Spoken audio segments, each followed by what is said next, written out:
પ્રદેશ કોંગ્રેસ સમિતિના કાર્યકારી અધ્યક્ષ, એક જાગૃત દલિત નેતા જે હંમેશા લોક પ્રશ્નો માટે લડતા હોય છે એવા જિગ્નેશભાઈ મેવાણીની ગઈકાલે કચ્છમાં એક પ્રેસ કોન્ફરન્સ હતી.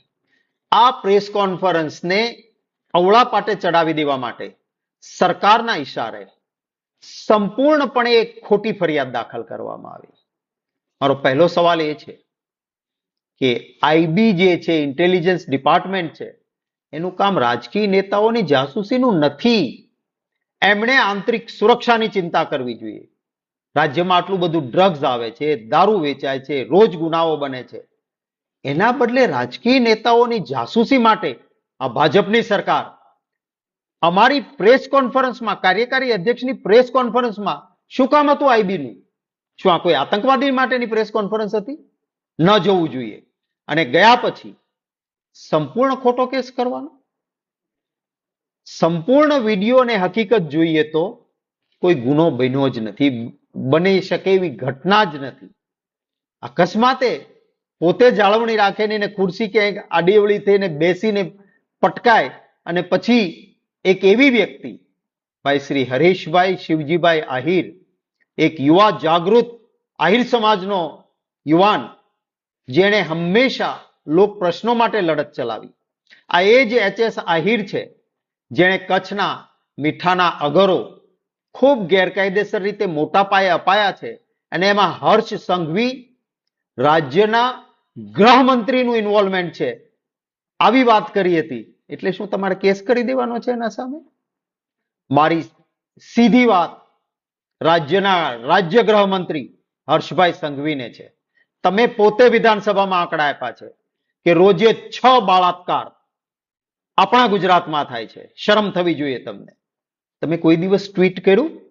કોઈ બેન દીકરીને તકલીફ આવી, બળાત્કાર થયો, કોઈ દલિત પર અત્યાચાર થયો, ટ્વીટ કર્યું ક્યારે? એ નહીં કરવાનું. પણ જિગ્નેશભાઈની મેવાણીની ખોટી ફરિયાદ કરાવી અને તરત ટ્વીટ કરવા માંડવાનું છે તમારે? હર્ષભાઈ સંઘવી, સત્તાઓ આવે ને જાય, સત્તાનો દુરુપયોગ ન કરવો જોઈએ. તમે સોગંદ ખાધા હોય છે મંત્રી બનતી વખતે, આ કરવા માટેના નહીં. મારે ખાસ કરીને પોલીસ અધિકારીઓને, સિનિયર પોલીસ અધિકારીઓને કહેવું છે, આપ જ્યારે નોકરીમાં જોડાવ છો ને ત્યારે આપ પણ સોગંદ ખાઓ છો. આપ એક ભાવના સાથે કામ કરવા આવો છો. આ ગુજરાતની પરંપરામાં ખૂબ સારા પોલીસ અધિકારીઓ રહ્યા છે અને આજ સુધીની કોઈ સરકાર આવી હલકી કક્ષાએ નહોતી જતી. આ સરકાર તમને આવી ખોટી ફરિયાદ કરવાનું કહે તો તમારી પણ જવાબદારી છે. અંગ્રેજીમાં કહેવાય છે to rise to the occasion. આ એ સમય છે જ્યારે ઉભા થઈને કહેવું જોઈએ કે ના સાહેબ, આમાં કોઈ એટ્રોસિટી બનતી નથી. કારણ કે જે ખુરશી પર બેસવા જતા પડી છે બેન, એ કઈ જ્ઞાતિની છે એ કોઈને ખબર નથી. જ્ઞાતિ વિરુદ્ધ એક શબ્દ બોલાયો નથી. તો ભાઈ એટ્રોસિટી કેમ થાય? નવા કાયદાની કલમ 121 ફરજમાં રૂકાવટ. ભાઈ આઈબીના વ્યક્તિએ પ્રેસ કોન્ફરન્સ રાજકીય નેતાની એમાં ફરજ બજાવવા જવાનું જ ન હોય, કેવી રીતે આ કલમ લાગે?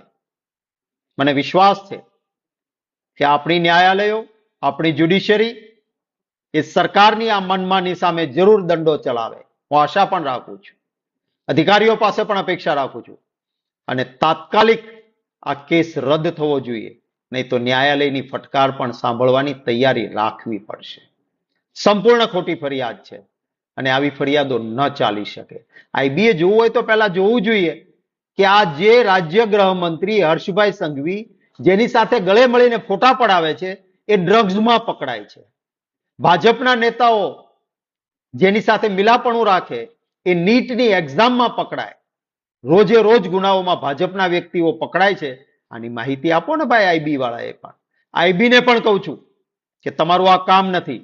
સરકારો આવે ને જાય, સરકારના નહીં. આપ જનતાના પ્રતિનિધિ છો, જનસેવક છો, એ રીતે કામ કરો એવી અપેક્ષા રાખું છું.